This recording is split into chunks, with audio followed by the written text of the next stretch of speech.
Aleluya. Amo a Yahvé porque escucha mi voz suplicante, porque inclina su oído hacia mí el día que lo llamo. Me acercaban los lazos de la muerte, me sorprendieron las redes del Seol. Me encontraba triste y angustiado e invoqué el nombre de Yahvé. Socorro Yahvé, sálvame. Tierno y justo es Yahvé, nuestro Dios es compasivo. Yahvé guarda a los pequeños. Estaba yo postrado y me salvó. Vuelve a tu calma, alma mía, que el Señor te ha favorecido. Ha guardado mi vida de la muerte, mis ojos de las lágrimas, mis pies de la caída. Caminaré en presencia de Yahvé en el mundo de los vivos. Tengo fe, aun cuando digo, mira que soy desdichado. Yo que dije consternado, los hombres son unos mentirosos. ¿Cómo pagar a Yahvé todo el bien que me ha hecho? Alzaré la copa de la salvación e invocaré el nombre de Yahvé. Cumpliré mis votos a Yahvé en presencia de todo el pueblo. Mucho le cuesta a Yahvé la muerte de los que lo aman. Ah, Yahvé, yo soy tu siervo hijo de tu esclava. Tú has soltado mis cadenas, te ofreceré sacrificio de acción de gracias e invocaré el nombre de Yahvé. Cumpliré mis votos a Yahvé en presencia de todo el pueblo, en los átrios de la casa de Yahvé, en medio de ti, Jerusalén. Salmo 116, una numeración de la Biblia.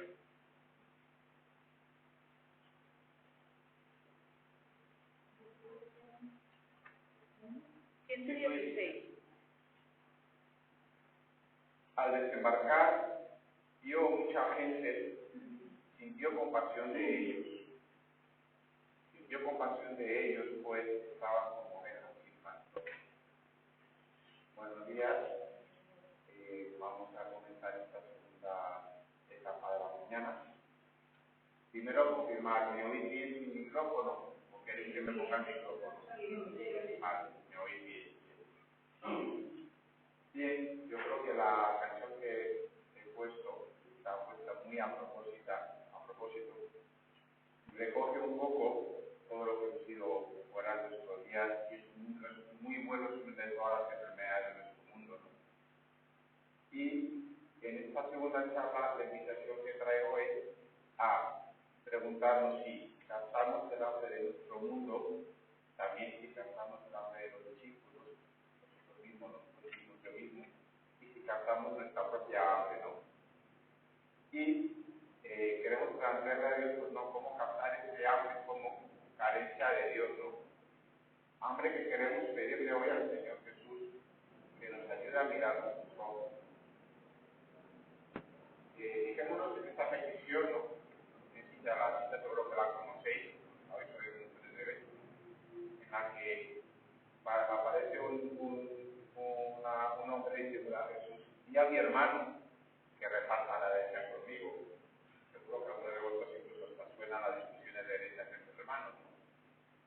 Captemos que esta petición, con independencia que Jesús intenta ir más allá sin saltar a la justicia humana, intenta trascender más, captemos que hay un pecado legítimo. Y pues voy a citar probablemente sea la parte más difícil de la charla y probablemente la más dura, pero al final con amor. Captemos algunos de los reclamos de nuestro mundo cuando haremos un telediario, ¿no? Veamos, por ejemplo, los anhelos de justicia que hay detrás de no pocos conflictos armados que hemos conocido, ¿no? Pues ahora hablaríamos de Ucrania, pero podemos citar Ucrania, Yemen, Siria, Persia, podríamos citar el conflicto armado en Colombia, podríamos citar aquí las discusiones que todavía siguen por allá de la guerra civil y de la dictadura republicana. Y detrás de una contienda como esta, o cualquier contienda familiar, ¿no? Captamos que el legítimo deseo de justicia, hasta tampoco vamos a negar, no estoy diciendo que las acciones que veamos nos gustan, ¿no? Y aquí voy a poner dos ejemplos un poquito porque voy a hacer una contraposición entre lo que el mundo nos ofrece y cuáles pueden ser los criterios de Dios, ¿no? En el caso, por ejemplo, de Colombia, que tampoco es muy distinto de lo que pasa en España, pues los medios de comunicación no tienen nada la idea de que ya hay un proceso de paz, que está solucionado. Y lamento deciros que no, habremos tenido un proceso de utilidades, un armisticio. En la década de los 90 se hablaban de 30.000 víctimas violentas al año, hoy se habla de 15.000. Sin embargo, recientemente a mediados de agosto aparece una noticia en la que 122 líderes de derechos humanos han sido muertos en Nariño, que es un departamento que está al sur de Colombia, que es una frontera en el norte de Ecuador, pues se describe en aumento de datos con respecto a lo que ocurre en nuestro país, amenazas, muertes de violencia, violencia sexual, desplazamientos forzados, o sea, tenemos que decir que no está resuelto. Cojamos otro ejemplo, ¿no? La ley de memoria democrática o de memoria histórica española, ¿no? Que seguramente causa muchos reclamos legítimos, no lo vamos a negar, pero que a lo mejor les falta un criterio de verdad para que haya una plana de reconciliación verdadera, ¿no? Fijémonos también en otra cosa que nos suena a nuestro mundo, ¿no? Que todo lo que tiene que ver, ya nos hablaba cierto sí lo mencionaste, con la ideología de género, y pues estas palabras que el mundo ahora las pone ahí con colorido, ¿no? Que son tolerancia, diversidad, igualitarismo, pero se nos habla de integración. Y yo me hago la pregunta, ¿no? Integración con un corazón dividido, ¿cómo se hace eso? ¿No? Eso es lo que nos ofrece el mundo, ¿no? Por supuesto, en absoluto, vamos a negar, haríamos mal en absoluto, porque ese reclamo legítimo de tantas personas que por orientación sexual han sido rechazadas. Hace relativamente poco, en mi universitario, concretamente una mujer recibió este tipo de mandatos no sé si era lesbiana o se la identificó como lesbiana, y fue una específica única y exclusivamente por este tipo. Y fue una vecina que pudo denunciar a aquella la que les plantó cara, incluido judicialmente para identificar a favor de esta vecina. O sea, eso existe, no lo vamos a negar, ¿no? Pero mira lo que nos ofrece el mundo. El mundo nos dice que todo vale. Y pongo aquí dos casos para que veamos que esto también produce muerte, ¿no? Los dos son públicos, ¿no? Podría poner muchos más, ¿no? Uno de ellos es un niño adoptado que manifestó en su adolescencia que quería cambiarse de sexo. Esto es español este caso, ¿no?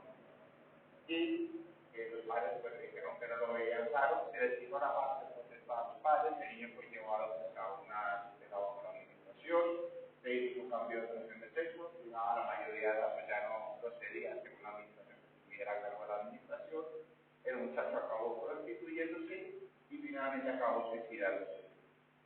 Y Monseñor Munilla, que era el que contaba este caso, hacía la pregunta: ¿dónde está la administración en el entierro llorando la muerte de este muchacho? Porque ellos estaban los padres y los hermanos de este niño, ¿no? Y yo añadiría, ¿dónde están las personas concretas que firmaron que eso era lo mejor que se le podía ofrecer a este niño, ¿no? Esto nos tiene que hacer pensar, ¿no? Decía Maruja, ¿no? Ella trabajaba en el Ministerio de las Emergencias, ¿no? Se ha ido a los puntos, ha tenido a familias que están llorando por el fallecido. Supongo que le tocó estas exequias lo habrá tenido que recordar porque padre no era, ¿no? El otro caso es un muchacho que en Reino Unido se inicia los trámites de operación de cambio de sexo, se empieza a operar por el NHS, el Sistema Nacional de Salud Británico, y posteriormente fue la operación de manda al Sistema Sanitario Británico porque no le había explicado bien todas las consecuencias de una operación irreversible. Bien, esta es la parte más dura. Seguramente nos ayudará también a poner lo que nos decían ayer, ¿no? La vida concreta, los conflictos que tenemos, a lo mejor no los vamos a resolver, llevarlos a la oración y preguntarle a Dios, a Jesús, ¿y tú cómo los abordarías, no? Empecemos a tirar de la palabra, ¿no? ¿Qué nos dice la palabra? Todos los jefes y sacerdotes y el pueblo multiplicaron sus infidelidades según las costumbres abominables de las gentes y mancharon el templo de Yahvé, que él se había consagrado en Jerusalén. Yahvé, el Dios de sus padres, les envió desde el principio avisos por medio de sus mensajeros, porque tenía compasión de su morada.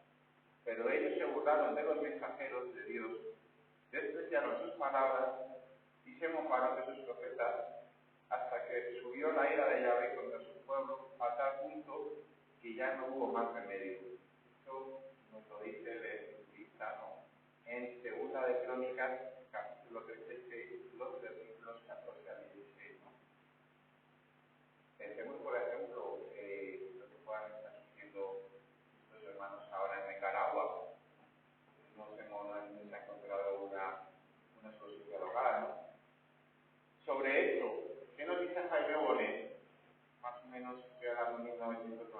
96.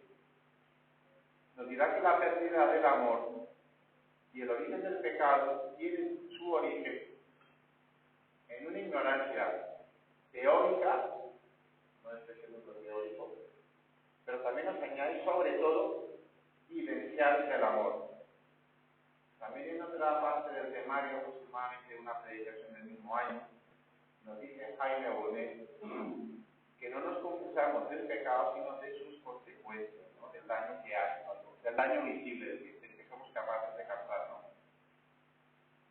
Y en efecto, hemos presentado esta realidad, Señor, te la presentamos a ti, que eres el único verdadero fuente de la paz. Y los presentamos no para defenderlos, no estamos llamados a defendernos del mundo, al menos no primariamente, sino que estamos llamados a que Jesús pueda proponer una alternativa y que nosotros no seamos obstáculos a esa alternativa, porque no es una alternativa mía, no es nuestra, es suya, ¿no? Oramos para que este Jesús pueda mostrar su propuesta, ¿no? Y efectivamente, para que sepamos, con los pies en la tierra donde estamos, sepamos de qué se queja también el autor sagrado, ¿no? Mi pueblo perece por falta de conocimiento, ¿no? Dice Oseas 4:6. Y con su consecuencia, ¿no? Tienes nombre como de quien vive, pero estás muerto, nos dice en Apocalipsis 3, versículo 1. Efectivamente, estamos viendo cómo esta ignorancia teórica y vivencial produce muerte, y esa es la que Jesús quiere iluminar, esa es la que Jesús le quiere poner luz, para que tengan vida y la tengan en abundancia. La cita completa aquí es Juan 10:10, y dice así, Juan 10:10, y dice así, el ladrón viene para robar, matar y destruir, pero yo he venido para que tengan vida y la tengan en abundancia. Quería aquí compartiros uno de los primeros pacientes que atendí, estoy hablando hacia el año 1998-1999. Era un paciente que venía esposado, por alguna cuestión, había cometido algún delito, consecuencia de su adicción, lo que era heroína. Ya su madre le había expulsado de su casa porque era inviable la convivencia familiar, y aún así estaba la madre ahí al lado de su madre. Y bueno, pues cuando se hacen las pruebas, la placa de todas, la analítica y tal, y empiezan a trabajar, tienes una neumonía, hay que ingresarte. Él hizo la siguiente pregunta, ¿no? ¿Quién me pegó esto? Y no existía COVID, la keratosis. Uno podría pensar que la pregunta que estaba haciendo era una pregunta muy pública, si la neumonía era como eso, ¿no? Sin embargo, yo digo que se me quedó clavada la pregunta. Yo lo que entendí es, ¿quién me ha hecho esto a mí? ¿Quién me ha hecho esto a mí? Porque por un lado tenemos una bandera diciendo no a las drogas, pero por otro lado está diciendo que la legalicemos el uso recreativo de la marihuana. Y a lo mejor, voy a meterlo así en modo chiste negro, de humor negro, ponemos una etiqueta bajo el azúcar, ¿no?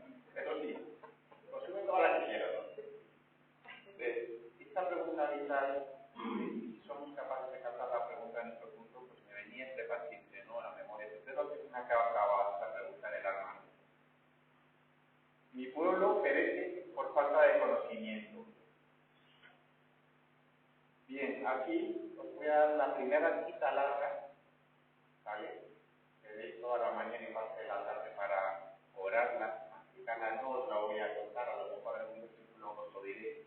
Que el capítulo 16 entero, desde el primer versículo hasta el último, creo que son 60 y tantos versículos, del profeta Ezequiel. Capítulo 16 del profeta Ezequiel. Y leído en conjunción con estas citas que he ido usando, ¿no? Bien, ¿cómo es? Ezequiel, capítulo 16 entero. Y sigamos. ¿Cómo respondemos a este hambre de nuestro mundo, en el cual nosotros también somos responsables, como venimos escuchando, ¿no? Que nosotros también hemos desoído la palabra, ¿no? Nosotros que como decimos que somos los que sabemos. Que también se nos ha pegado la mundanidad a la que se ha pegado el Papa Francisco, ¿no? ¿Cómo respondemos, no? Hay una expresión que ayer la dijo, creo que Pilar, que la hicimos prácticamente todas las quejas nos pasa desapercibida, ¿no? Que discernir los signos de los tiempos, ¿no? Esto lo pedimos todos los días y se nos olvida, ¿no? Y aquí vamos a empezar a ver cuáles pueden ser los criterios de Dios. Estoy diciendo que con esto vaya a resolver situaciones concretas. A mí simplemente estoy hablando o presentando posibles criterios o cómo abordarlo, ¿no? Y es esta cita de Romanos, capítulo 12, versículos 1 y 2. La leo. Os exhorto, pues, hermanos, por la misericordia de Dios, a que os ofrezcáis a vosotros mismos como un sacrificio vivo, santo, agradable a Dios, tal será vuestro culto. Y no os acomodéis al mundo presente. Esto también está recogido como esta referencia a nuestro estatus de una familia miserable de ley.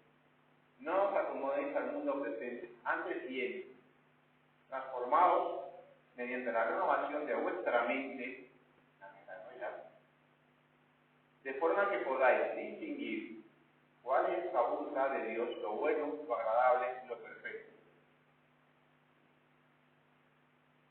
Y intentemos traducir esto con otras expresiones también que se han dicho, incluida alguna más moderna. Nos dirá Sor Benedicta Aratus, o patrona de Europa del siglo XX, no aceptes como verdadero nada que no vaya acompañado de caridad, y no aceptes como caridad nada que no vaya acompañado de verdad. Aquí tenemos una herramienta para hacer una de esas mentiras que el mundo nos presenta y que también nos ha metido en la iglesia, y es que misericordia y justicia son cosas opuestas. Misericordia y verdad se pelean, y no, bíblicamente son lo mismo. Una vez vemos que Dios castiga a los que aman, y otras veces veremos que con toda misericordia, como ocurrió con la mujer adúltera, dice: ¿alguien te ha condenado? No. Y añade: yo tampoco te condeno, que si no peques más. En la Biblia es lo mismo, ¿no? Bien, decíamos que nuestra época tiene que discernir cuál es la voluntad de Dios en las situaciones concretas que cada uno conozca, en las que socialmente estamos viviendo, en las que tienen a los telediarios, en las que nos afectan a nuestra familia, en las que me afectan a mí, a ti, a vosotros, individualmente. Claro que nos toca discernir, ¿no? Entre tanta confusión, ¿no? ¿De qué quería sacar una enseñanza de otra santa, también copatrona de Europa, en este caso del siglo XII, que es Santa Catalina de Siena? Y, tomado de la doctrina del puente, de su obra más famoso, El Diálogo, esta santa nos presenta dos posibles caminos. A uno lo llama puente y a otro lo llama río, e incluso añade a veces los adjetivos de río putrefacto, ¿no? Y nos dice que el puente es Cristo y camino a Cristo. Y ese puente, las piedras del puente, están selladas con su sangre. Y este puente conduce a la puerta, que es el mismo Cristo, camino, verdad y vida, vida eterna. También nos dice la Santa que este puente no está exento de esquinas. O sea, no seamos bobalicones pensando en que todo es el happy Jesus, que tanto nos he oído hablar alguna vez aquí, en concepto, ¿no? Pero nos dice la Santa que este es el camino certero. Y lo pone al río, pero el río además, que primero no es una corriente sólida, que tiene fuerza, que tiene agua púrpura y que lleva a la muerte, también a ahogarse, que es el camino de la mentira y es el camino de la perdición, y que por este camino no vamos a encontrar la puerta, ¿no? Yo con esta imagen del río Pútrido no me acordaba, también lo voy a poner de imagen de Colombia, ¿no? Conocida por el que viva por cerca de Bogotá, ¿no? Que es el Salto de Tequendama. Si tenéis curiosidad, buscar una foto del Salto de Tequendama y veréis que es preciosa la imagen. ¡Wow! ¡Qué paradisíaco! Dos cosas que hemos estado allí hacen famoso este salto, ¿no? Una, el olor a huevo podrido que no hay quien se lo quite ni por las ventanas cerradas del coche, porque trae la corriente del río Bogotá, que es uno de los más contaminados del mundo. Y la otra, porque es un sitio donde muchas personas van a suicidarse. Perdona que coja esta imagen para que podamos entender lo que Santa Catalina nos está diciendo, ¿no? Bien, Estas aportaciones que nos hace la Santa, para que también seamos conscientes de ello, y tomo algo que me dijo el sacerdote de mi parroquia con el que me confesé hace poco, han sido dichas en un contexto donde estaba viviendo ser cristiano, donde la fe católica era culturalmente la opción aceptada en nuestro entorno, y sin embargo, fijaros cómo Santa Catalina escribe fuerte ahí, ¿no? Esto viene a que efectivamente no negamos que nuestro tiempo es difícil y las cosas se van poniendo más complicadas, pero para que sepamos que no ha habido santo que no haya tenido que batallar con su época. Y cada época tiene sus afanes y sus complicaciones, ¿no? Volvemos a preguntarnos, ¿cómo captar hoy el hambre de nuestro mundo respondiendo con caridad, con verdad y misericordia a la vez, y sin ser arrastrados por la corriente del mundo? ¿Cómo hacer esta metanoia, comenzando por la individual, la mía propia, la vuestra, para que pueda hacerse esta metanoia social? Bueno, será que María Jesús y yo tenemos la fama de que ella es el corazón y yo la mente, y parece que son como dos cosas distintas, ¿no? Pero fijaros que ahí nos decían que el corazón no es el sentimiento, lo incluye, pero no es el sentimiento. Y la mente es la racionalidad, perdón, la mente no es la racionalidad, lo incluye, pero no es la racionalidad. Por tanto, interpretemos corazón, mente, médula, puede ser otra palabra, como el centro de la persona, el centro de las decisiones. Y esto es lo que Dios quiere transformar. ¿Se tarda 80 años? Bueno, pues si lo consigue, genial. Pero ahí es donde le quiere entrar, ahí es donde le quiere meter el diente de Dios, ¿no? ¿Cómo cambiar el corazón de piedra en un corazón de carne? Nos dice la misma palabra, ¿no? Que nosotros no podemos con nuestras fuerzas. Os tomaré de entre las naciones, os rociaré con agua pura, quedaréis purificados de todas vuestras inmundicias, os daré un corazón nuevo, quitaré de vuestra carne el corazón de piedra y os daré un corazón de carne.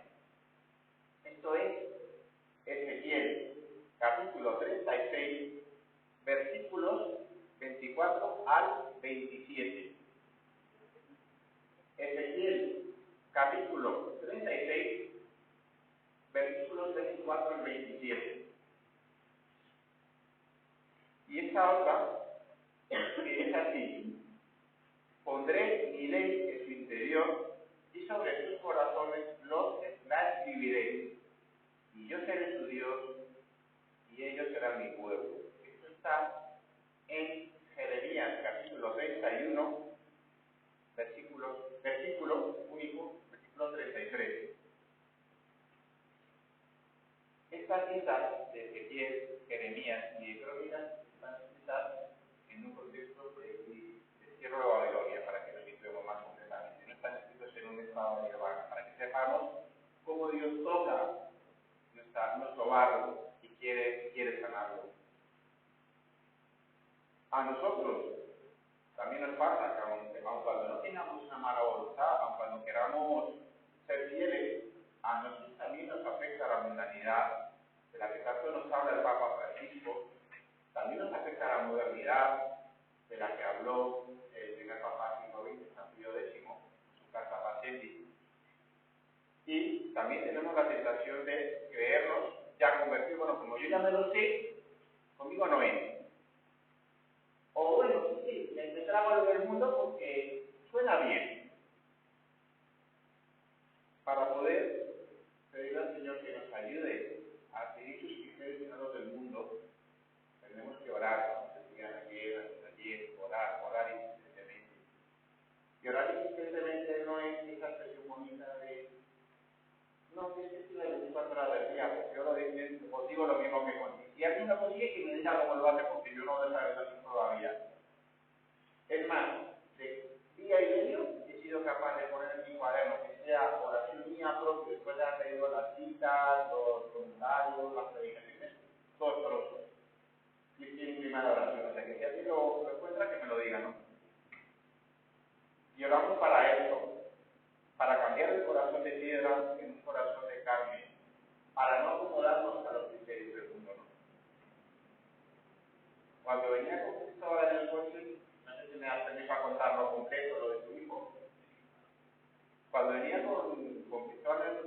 compartía que su mujer, cuando quería tener su hijo, lo que oía del mundo, incluía su familia directa, que no lo tengas porque tienes un problema a la vista, no lo tengas. Y él decía, y igual me compartía, oye, yo lo he orado, lo he puesto delante del Señor, y he valorado que claro que tengo que tener un matrimonio abierto a la vida, porque dependo de Dios, no dependo del mundo. Gracias, Cristóbal, por este ejemplo que estoy contando, por no creer en los criterios del mundo. Muchas gracias. Es un testimonio que a mí me llegó cuando iba escuchándolo en el coche, y por eso lo comparto, ¿no? Seguimos preguntándonos, ¿cómo captar este hambre? Insisto, dice el escriturista, mi pueblo perece por falta de conocimiento. También nos dice la escritura en el libro de San Pablo, ¿no? Que con la misma paciencia que el Señor nos tiene a nosotros, dice San Pablo a su discípulo Timoteo, le dice, exhorta con toda paciencia y doctrina. Esto está en Timoteo, segunda carta de Timoteo, capítulo 4, el versículo 2. Este es el consejo que San Pablo da a Timoteo. Por supuesto, lo llevamos en el carisma verbal, estamos llamados a una exhortación evangélica, a buscar un diálogo fecundo, a no confundir, yo soy el primero que lo hago y me equivoco, discusiones inútiles, las que también nos advierte San Pablo. Estamos llamados a que en este diálogo que intentamos tener no sea movido por las opiniones del mundo, o lo contrario, por mi ego, porque lo tengo que convencer, porque lo tengo que convertir. Pero sí estamos llamados a exhortar con paciencia y con doctrina, ¿no? También nos dice a Jaime Quino que a veces nos acomodamos al mundo con la engañosa preocupación, nos acomodamos, le decimos más de lo que quiere oír, con la engañosa preocupación de acomodarse al mundo, ¿no? Y no lo hacemos esto movidos por la fe. Esto está tomado del pregón evangélico en 1979, fijaros cuánto tiempo ha corrido y hoy cómo siguen siendo actuales estas palabras, ¿no? Y yo, por el contexto, sospecho que Jaime se ha tenido que alimentar, por ejemplo, de Santa Catalina de Siena para presentar este próximo y confirmar que efectivamente, o sea, que tampoco somos tan originales, ¿no? Cierto es, les comparto aquí en términos generales, no voy aquí a confesarme públicamente, porque no es el lugar, pero sí les comparto en términos generales que yo que estoy predicando esto, no tengo todas las cosas resueltas, sigo confesando las mismas cosas, sigo cayendo en las mismas fallas, sigo teniendo los mismos pecados, y quizás, gracias a que los tengo, voy a ponerlo aquí, como ya San Pablo, que aún este caso reabordó la gracia, pues es un golpe a mi ego, que los que me conocéis saben que me lo tenéis que bajar por la vez, ¿no? De decir, muchacho, ahora no, venga, calma, tranquilo, es igual, ¿no? Pero efectivamente, aún así, también, y hoy es el día de San Gregorio Magno, me acojo a las palabras de este santo, que comentando Ezequiel 33, 7 al 9, dice así, y esto está en la lectura del oficio de hoy, ¿no? Ojo a algunas palabras, ¿no? Esta palabra que os dirijo resultan muy duras para mí, ya que con ellas me ataco a mí mismo, puesto que mis palabras y mis conductas están a la altura de mi misión. Esto lo dice una persona que dice algo que la trata, o sea, nosotros no podemos ser más presumidos que aquí nadie, ¿no? Y añade, ya que por su amor a la palabra, ¿se entiende? Cuando hablo de él, de Jesús, del Señor, de Dios, ni a mí mismo me perdono. ¿Vale? Aquí lo que nos está diciendo San Gregorio Magno es que incluso aunque él no llega, aunque él se queda corto, no rebajemos el nivel de exigencia evangélico. Este es el punto clave que nos está expresando. Es decir, aunque yo sea un incoherente, aunque salga de la fuente que va diciendo la ciencia más gorda y me tenga que decir que yo soy un incoherente, yo no puedo renunciar a dar una palabra descafeinada, aunque yo no la tenga incorporada y me pongo en la misericordia de Dios, que Él me ayuda a vivir lo que Él quiere que yo viva, ¿no? Insisto, claro que estamos obligados a exhortar,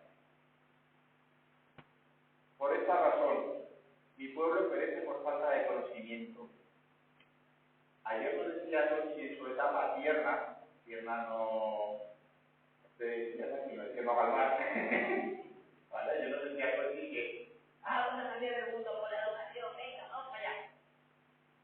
Y efectivamente, el mundo va a utilizar la educación para educarse según los criterios del mundo y para penalizarse si no sigue sus mandatos. Y ya hay ejemplos en los siguientes conflictos en países democráticos donde hay personas que al no tomarse los criterios del mundo han sido penalizadas.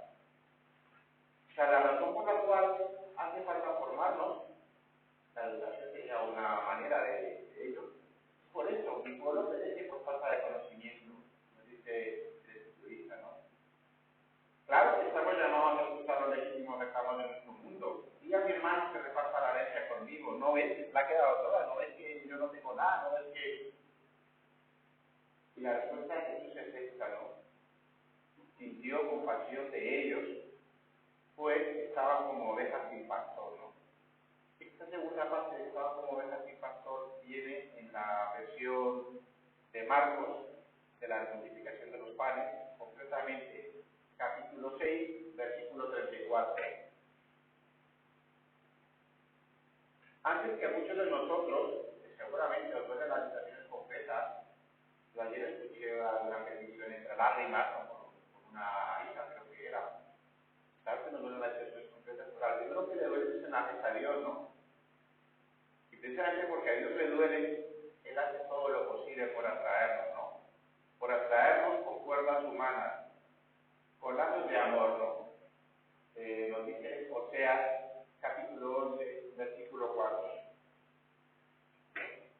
Nos atrae, se atrae a ti y me atrae a mí.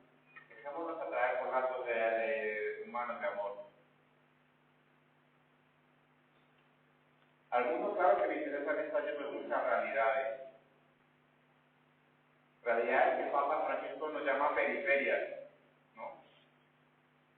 Y a algunos les interesan estas realidades no para seguirlas, sino para servirse de ellas, como ya vamos viendo. Y hay tres herramientas que el mundo, seguro que hay muchas más tipos de con las que el mundo se sirve de estas realidades. Unas son las mafias, otras son las pandillas, y otras son las ideologías, ¿no?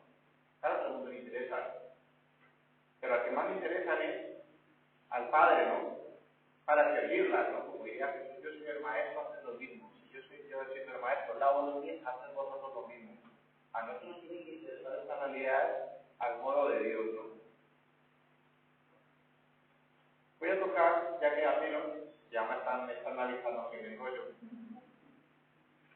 Esta segunda pregunta ya más dirigida a los que decimos que somos discípulos o que queremos ser discípulos, ¿no? Y es, captamos el hambre del discípulo y comienzo con esta cita para esta pregunta, ¿no? El lugar está deshabitado y la hora es ya pasada. Decide pues a la gente para que vayan a los pueblos y compren comida. Bueno, aquí uno, después del tráfico de todo el día, puede captar que los discípulos ya estaban cansaditos, ¿eh? Ya, venga, sí, yo, está muy bien esto, pero yo tengo un poquito de hambre. O sea, no era una experiencia de sabor, precisamente hagamos 300, ¿no? Nos dirá Jaime, ¿no? Se quedaron. Quizás experimentamos que hundidos en nuestra derrota, cansancio, fracaso, no entender alguna humillación, encubrimos la pura realidad con teorías bonitas y bonitos planes, ¿no? Como puede ser medio de ciclo de evangelización por el número de likes, número de personas que tiene, número de visitas si se publica esto. Y pueden ser estas dos respuestas a la predicación, desde la más radical, tradicionalista, que no se me cuele una, a la más de avanzada pastoral, la que nos lleve a no entender lo que estamos haciendo, ¿no? Integrismo versus progresismo, pero sin tocar la realidad concreta, ¿no? Ojo, que este cansancio, y no estoy negando que haya que estar mencionando los cansancios, nos puede llevar a esta expresión, ¿no? Actual de que se busca la vida, ¿no? Sale que se vayan a sus casas y que buscan la comida, ¿no? Porque el lugar es deshabitado en la raya pasada, ¿no? Y sin embargo Jesús es el que le dice, dale de comer, y además, no solamente eso, sino que cuando hace milagros no lo retrasa Jesús, sino venga, a vosotros, a repartir entre 5.000 personas. Ahí está el cansancio, ¿no? Y efectivamente, también nos dice la palabra, cuando van sábados a pasar por las espigas, ya muerto de cansancio, con mis espigas, estaba ahí y le preguntan a Jesús, oye, macho, nada que no se entera. Y les contesta Jesús, ¿no habéis oído lo que hizo David cuando sintió hambre y los que le acompañaban, que tomó el templo también para poder alimentar su corte? Otras veces ya no es un cansancio, ¿no? Yo os puedo asegurar que a las 2 de la mañana, cuando llevas visitas recibiendo pacientes, me pasaría lo mismo que a las 6. No te deseo de ninguno más, por mucho que lo que te cuentes sea un drama, ¿no? Como déjame en paz, ¿no? Pero detectarlo y reconocer lo que es así, ¿no? A veces este cansancio va por no entender al maestro y nos puede llevar a una grave infidelidad, ¿no? De tal manera que ya no son nosotros, el mundo, los falsos profetas, sino somos nosotros los que nos convertimos en estos falsos profetas, ¿no? En el administrador infiel, la parábola del administrador infiel, en el fondo lo que está describiendo es una prevaricas que me toda regla. O sea, nos podemos convertir en eso, ¿no? Y lo más grave, a veces esta infidelidad puede llegar a cosas y todos conocemos. Yo creo que a nadie se le escapan los graves escándalos que se han dado dentro de la iglesia relacionados con abusos sexuales, ¿no?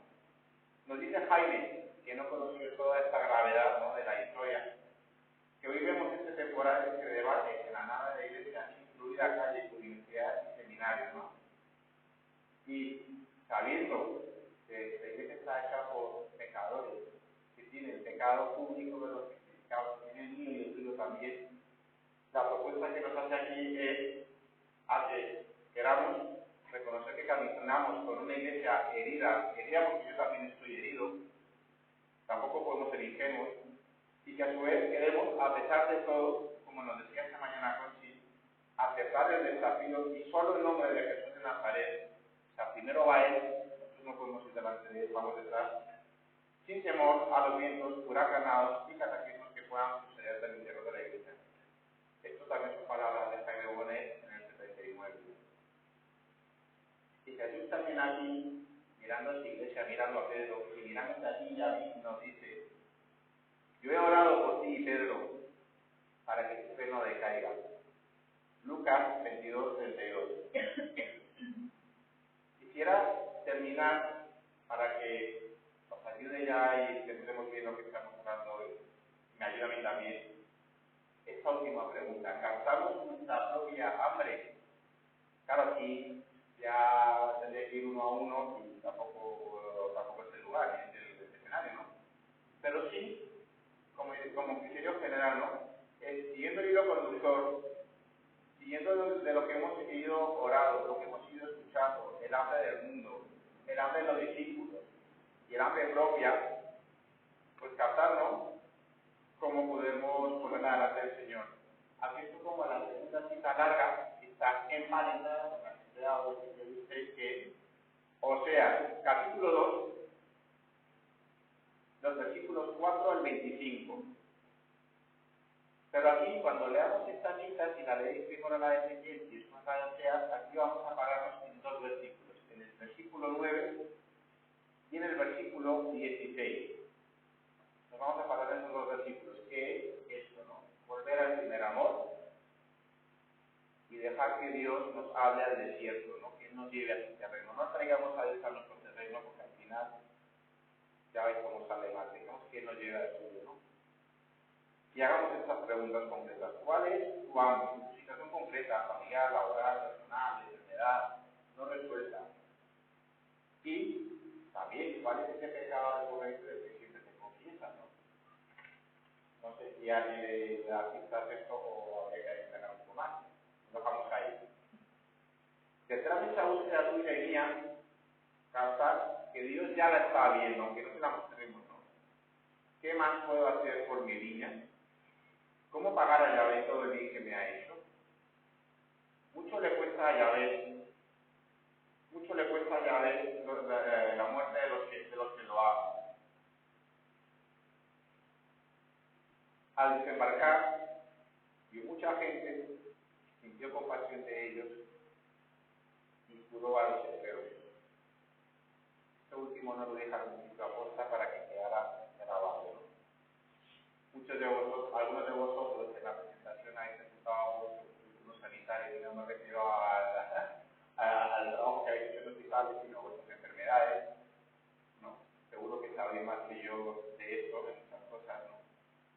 y pongamos eso delante del Señor, ¿no? Voy a dar ahora otra vez el plantel de las citas y en el orden en el que las estoy dando aquí tiene importancia, ¿vale? La cita base, ya la conocéis, que es Mateo 14, de los versículos 3 a 21.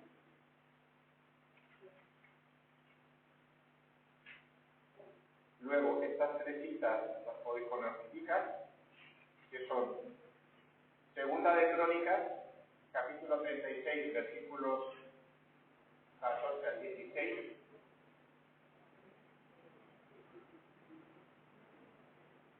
Ezequiel 36, Crónicas, perdón.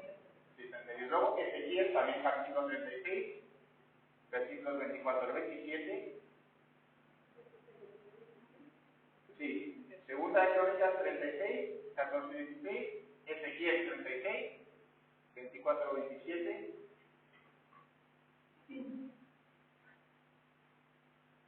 Jeremías 31, ahora me da duda si era el versículo 31 o el 33, creo que es el 31, ¿vale? Estas otras tres las vamos a poner juntas, segundo bloque de citas. Oseas 4, versículo 6, Apocalipsis 3, versículo 1, y Juan, capítulo 10, versículo 10. Y con este bloque de citas, estos dos bloques de citas, capítulo entero 16 del profeta Ezequiel. Tercer bloque de citas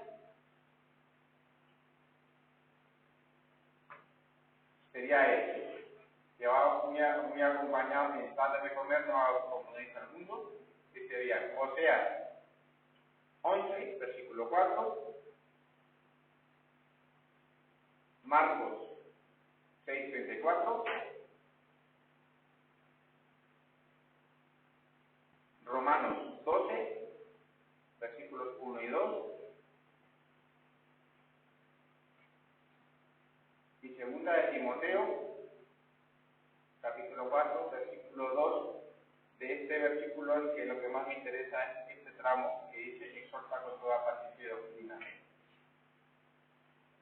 Luego, ¿cómo gestionar cansancio? Para gestionar cansancio, también para ponerlo en oración, estas dos citas que serían Mateo, capítulo 12, versículos 2 y 3, y Lucas 32. Y ya para terminar, la cita segunda larga, que también hay, en este caso cuando leáis, o sea, que ya habéis leído Ezequiel, leerlo desde ¿cuál es mi hambre? Que sería Oseas capítulo 2, versículos del 4 al 25, deteniéndonos en los versículos 9 y 16.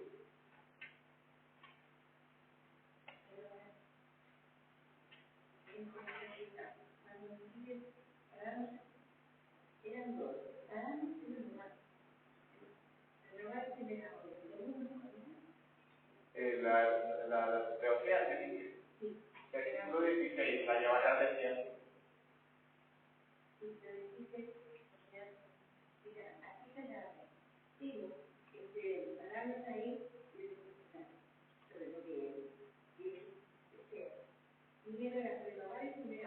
Sí, dejarnos llevar al terreno de Dios, la llevaré al desierto.